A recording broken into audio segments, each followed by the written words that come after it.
जय हिंद। स्वागत है आपका द जीएस रिसर्च सेंटर में। आज हम बात करने वाले हैं जीएस के अति महत्वपूर्ण 50 प्रश्नों के बारे में। ये क्वेश्चंस एग्जाम में बार बार पूछे जाते रहे हैं, इसलिए वीडियो को लास्ट तक ध्यान से बिना स्किप किए हुए देखिएगा, चूँकि वीडियो एग्जाम के पॉइंट ऑफ व्यू से काफ़ी ज़्यादा इंपॉर्टेंट है।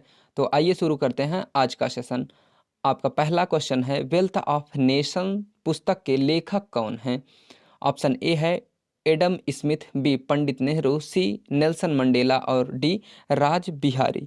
तो यहाँ पे आपका ऑप्शन ए सही हो जाएगा, यानी Adam Smith wealth of nation पुस्तक के लेखक हैं। अगला क्वेश्चन है, भारत में सिंचाई का सबसे महत्वपूर्ण साधन क्या है? भारत में सिंचाई का सबसे महत्वपूर्ण साधन क्या है? ऑप्शन ए है नहर, बी नदी, सी वर्षा और डी तालाब। तो यहाँ पे ऑप्शन ए सही हो जाएगा, यानी नहर महत्वपूर्ण साधन है भारत में सिंचाई का। तीसरा क्वेश्चन है, देश में राष्ट्रीय न्यायाधीश यानी एनएसएस की स्थापना कब हुई? ऑप्शन ए है 1950, बी 1955, सी 1850, डी 1945। तो यहाँ पे आपका ऑप्शन पहला सही होगा, यानी 1950। अगला क्वेश्चन है, विश्व में सेलफोन का सबसे बड़ा उत्पादक देश कौन सा है? ऑप्शन ए चीन, बी भारत, सी जापान और डी रूस। तो आपका ऑप्शन पहला सही हो जाएगा, यानी चीन। पांचवा क्वेश्चन है, भारत को अधिकतम किससे कर आय प्राप्त होती है? यानी भारत को सबसे ज़्यादा किससे कर प्राप्त होता है, टैक्स प्राप्त होता है? ऑप्शन ए है बिजली कर, बी निगम कर, सी सेवा कर और डी आय कर। तो यहाँ पे आपका ऑप्शन बी सही हो जाएगा, यानी निगम कर। मोस्ट इंपॉर्टेंट क्वेश्चन है, याद रखेंगे। निगम कर से भारत सरकार को सबसे ज़्यादा आय प्राप्त होती है। और अगला क्वेश्चन है, सुंदर राजन समिति का संबंध किससे है? सुंदर राजन समिति गठित की गई थी, वो किससे संबंधित है, किस लिए वो समिति गठित की गई थी? ऑप्शन ए है पेट्रोलियम, बी कृषि, सी कच्चा तेल और डी एलपीजी। यहाँ पे आपका ऑप्शन ए सही हो जाएगा, यानी पेट्रोलियम से संबंधित है सुंदर राजन समिति। अगला क्वेश्चन है, देश का सबसे गहरा बंदरगाह कौन सा है? Option A Visakhapatnam, B Kochi, C Madras और डी मुंबई। तो यहाँ पे पहला ऑप्शन सही हो जाएगा, यानी विशाखापत्तनम भारत का सबसे गहरा बंदरगाह है। आठवां क्वेश्चन है, किन देशों की मुद्रा प्रायः हार्ड करेंसी होती है?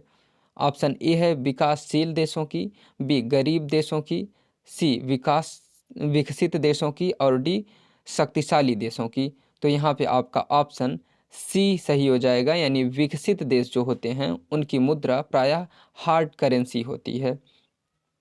और नवा क्वेश्चन है, दास कैपिटल किसकी प्रसिद्ध पुस्तक है? दास कैपिटल के लेखक कौन हैं, पूछ रहा है। ऑप्शन ए है Karl Marx, B Indira Gandhi, C Chanakya और डी नेल्सन मंडेला। तो यहाँ पे आपका ऑप्शन ए सही हो जाएगा, यानी कार्ल मार्क्स का पुस्तक का नाम क्या है? Das Kapital. ये इनकी प्रसिद्ध पुस्तक है। और 10वां क्वेश्चन है, भारत में कोयले की सबसे मोटी पटल कहाँ पाई जाती है? यानी कोयला सबसे ज़्यादा कहाँ पाया जाता है, कोयले की सबसे मोटी परत कहाँ पे पाई जाती है? ऑप्शन ए है सिंगरौली में, बी बिहार में, सी कानपुर में और डी मध्य प्रदेश में। तो यहाँ पे पहला ऑप्शन सही हो जाएगा, यानी सिंगरौली कोयला क्षेत्र जो।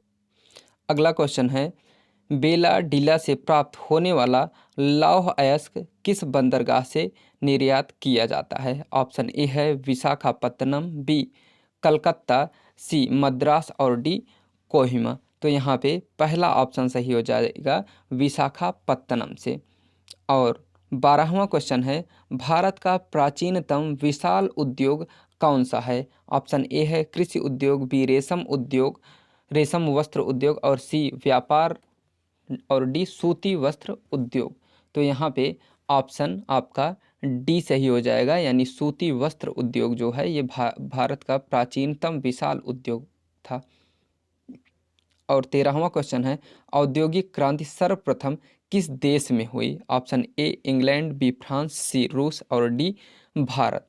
तो यहाँ पे ए ऑप्शन सही हो जाएगा, यानी इंग्लैंड में सबसे पहले हुई थी। 14 क्वेश्चन है, 14 नंबर, भारतीय रेलवे का विश्व में कौन सा स्थान है? ऑप्शन ए द्वितीय, बी प्रथम, सी तीसरा और डी पांचवा। तो यहाँ पे द्वितीय स्थान है भारत का रेलवे में, यानी ऑप्शन ए सही हो जाएगा। अगला क्वेश्चन है, भारतीय रेलवे कितने जोन में विस्थापित है, यानी कितने जोन में बटा हुआ है? ऑप्शन ए 17, बी 18, सी 19 और डी कोई भी नहीं। यहाँ पे आपका ऑप्शन ए सही हो जाएगा, यानी 17। अगला क्वेश्चन है, भारत में आर्थिक नियोजन कब प्रारंभ हुआ? ऑप्शन ए है 5 मई 1954, बी 1 अप्रैल 1951, सी 28 अगस्त 1979 और डी 9 सितंबर 1960। तो यहाँ पे आपका ऑप्शन बी सही हो जाएगा, यानी 1 अप्रैल 1951 सही हो जाएगा। और अगला क्वेश्चन है, भारतीय रिजर्व बैंक का राष्ट्रीयकरण कब किया गया था? ऑप्शन ए है 1949, बी 1955, सी 1966 और डी 1810 में। तो यहाँ पे आपका ऑप्शन ए सही हो जाएगा, यानी 1949 में रिजर्व बैंक का राष्ट्रीयकरण कर दिया गया था। अगला क्वेश्चन है, ज्ञान प्रकाश समिति का संबंध किससे था? ज्ञान प्रकाश समिति का संबंध किससे था? ऑप्शन ए चाय घोटाला, बी रेशम घोटाला, सी चीनी घोटाला और डी अनाज घोटाला से। तो यहाँ पे आपका ऑप्शन सी सही हो जाएगा, यानी चीनी घोटाला से संबंध किसका है? प्रकाश समिति का संबंध है, ज्ञान प्रकाश समिति का संबंध चीनी घोटाला से है। और अगला क्वेश्चन है, भारत में सर्वाधिक मूल्य के रत्न एवं आभूषणों का निर्यात किस देश को होता है? सबसे ज़्यादा कहाँ पे भेजा जाता है आभूषण और रत्न? ऑप्शन ए है संयुक्त राज्य अमेरिका, बी ऑस्ट्रेलिया, सी पाकिस्तान और डी इंग्लैंड। तो यहाँ पे आपका ऑप्शन संयुक्त राज्य अमेरिका सही हो जाएगा, पहला ऑप्शन सही होगा। अगला क्वेश्चन है, राष्ट्रीय कृषि बीमा योजना किसके द्वारा प्रायोजित है? राष्ट्रीय कृषि बीमा योजना किसके द्वारा प्रायोजित है? ऑप्शन ए है GIC, बी LIC, सी FIC और डी बैंक प्लान के द्वारा। तो यहाँ पे आपका ऑप्शन ए सही हो जाएगा, यानी GIC के द्वारा प्रायोजित है। अगला क्वेश्चन है, राष्ट्रीय कृषि बीमा योजना किस वर्ष लागू की गई? राष्ट्रीय कृषि बीमा योजना, ऑप्शन ए 1999 से 2000, बी 1989 से 1990, सी 1992 से 93, डी 1951 से 1952। तो यहाँ पे पहला ऑप्शन सही हो जाएगा, यानी 1999 से 2000 तक। ठीक।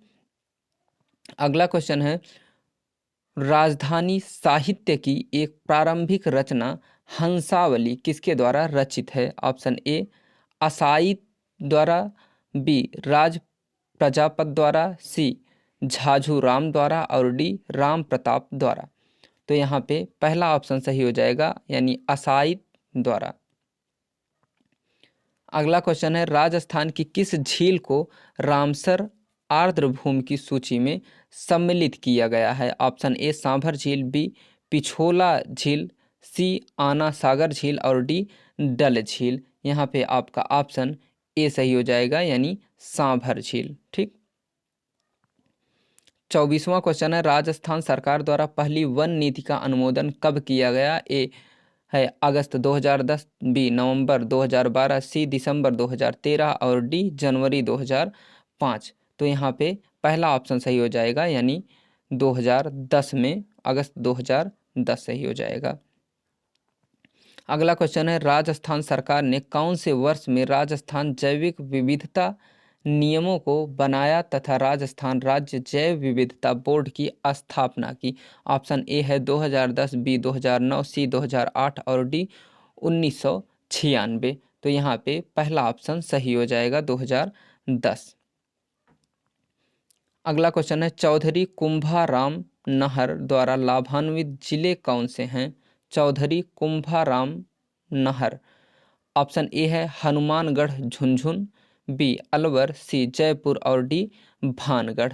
तो यहाँ पे पहला ऑप्शन सही हो जाएगा, यानी झुंझुन लाभान्वित है, जो हनुमानगढ़ का झुनझुन। और अगला क्वेश्चन है, वर्ष 2011 में कौन से 2 जिले उनकी कुल जनसंख्या में सबसे कम अनुसूचित जनजाति प्रतिशत रखते हैं? ऑप्शन ए बीकानेर और नागौर, बी अलवर और भरतपुर, सी जयपुर और उदयपुर और डी भानगढ़ और नागौर। तो यहाँ पे भी आपका ऑप्शन ए ही सही हो जाएगा, यानी बीकानेर और नागौर। 28वां क्वेश्चन है, जनकपुरा और सरवाड़ खानें जिस खनिज के उत्पादन के लिए जानी जाती हैं? ऑप्शन ए है तांबा, बी सोना, सी चांदी और डी लोहा। तो यहाँ पे भी आपका ऑप्शन पहला सही हो जाएगा, यानी तांबा। 29वां क्वेश्चन है, संविधान में मौलिक कर्तव्यों को कब सम्मिलित किया गया? ऑप्शन ए है 1976, बी 1978, सी 1956 और डी 2002। तो यहाँ पे आपका ऑप्शन ए सही हो जाएगा, यानी 1976 में मौलिक कर्तव्यों को शामिल किया गया 42वें संविधान संशोधन अधिनियम के द्वारा। और 30वां क्वेश्चन है, केंद्रीय सूचना आयुक्त का कार्यकाल होता है कितने वर्ष का होता है? ऑप्शन ए 5 वर्ष या 65 वर्ष की आयु तक, बी 6 वर्ष या 60 वर्ष की आयु तक और सी 4 वर्ष या 58 वर्ष की आयु तक और डी 5 वर्ष या 68 वर्ष की आयु तक। तो यहाँ पे पहला ऑप्शन सही हो जाएगा, 5 वर्ष या 65 वर्ष की आयु तक। अगला क्वेश्चन है, लोकसभा, विधान परिषद और विधानसभा इनमें से किस विधायी सदन को समाप्त किया जा सकता है? सॉरी, यहाँ पे किसे समाप्त नहीं किया जा सकता होना चाहिए, नहीं, किसे समाप्त नहीं किया जा सकता, याद रखेंगे। ऑप्शन ए है विधान परिषद, बी लोकसभा, सी राज्यसभा और डी विधानसभा। तो यहाँ पे किसे समाप्त नहीं किया जा सकता होना चाहिए, जबकि यहाँ पे लिखा क्या गया है, समाप्त किया जा सकता है। ठीक, तो यहाँ पे ऑप्शन आपका ए सही हो जाएगा, विधान परिषद को समाप्त नहीं किया जा सकता, भंग नहीं किया जा सकता। अगला क्वेश्चन है, किन राज्यों में पेशा 1996 प्रवर्तनीय नहीं है? यानी किन राज्यों में पेशा पंचायत की बात कर रहा है, पंचायत अधिनियम 1996 प्रवर्तनीय नहीं है, यानी लागू नहीं किया जा सकता। किस राज्य में, ये पूछ रहा है कि पंचायती राज व्यवस्था कहाँ पे लागू नहीं की जा सकती, यही पूछा जा रहा है। ऑप्शन ए है असम, मेघालय, तमिलनाडु, बी असम, मेघालय, मणिपुर, सी राजस्थान, मध्य प्रदेश, उत्तर प्रदेश, डी असम, मेघालय और सिक्किम। तो यहाँ पे आपका ऑप्शन ए सही हो जाएगा, यानी असम, मेघालय और तमिलनाडु में। अगला क्वेश्चन है, किन राज्यों संघ शासित क्षेत्र में लोकसभा में केवल एक सीट है? कहाँ पे पूछ रहा है, कौन सा केंद्र शासित राज्य है जहाँ पे केवल एक ही सीट है? ऑप्शन ए है चंडीगढ़, सिक्किम, मिजोरम, बी असम, मेघालय, तमिलनाडु, सी असम, मेघालय, मणिपुर और डी राजस्थान, मध्य प्रदेश और उत्तर प्रदेश। तो यहाँ पे आपका ऑप्शन पहला सही हो जाएगा, यानी चंडीगढ़, सिक्किम और मिजोरम में एक ही सीट है संघ शासित प्रदेश से। 34वां क्वेश्चन है, भारत के राष्ट्रपति के महाभियोग की प्रक्रिया है अर्ध न्यायिक प्रक्रिया, न्यायिक प्रक्रिया, चुनाव प्रक्रिया और अंतिम ऑप्शन है वैधानिक प्रक्रिया। तो यहाँ पे पहला ऑप्शन सही हो जाएगा, अर्ध न्यायिक प्रक्रिया। महाभियोग की जो प्रक्रिया है वो कैसी प्रक्रिया है, अर्ध न्यायिक प्रक्रिया है। और अगला क्वेश्चन है, राजस्थान राज्य में 30 जून 2016 तक कितनी बार राष्ट्रपति शासन लागू किया गया है? राजस्थान में पूछ रहा है। ऑप्शन ए 4, बी 5, सी 6 और डी 8। तो यहाँ पे भी आपका ऑप्शन ए सही हो जाएगा, यानी 4 बार। 36वां क्वेश्चन है, वर्ष 1952 के परिसीमन आयोग ने राजस्थान विधानसभा की सदस्य संख्या कितनी निर्धारित की थी? ऑप्शन ए 160, बी 150, सी 140 और डी 250। तो यहाँ पे 160 सही हो जाएगा, पहला ऑप्शन सही हो जाएगा।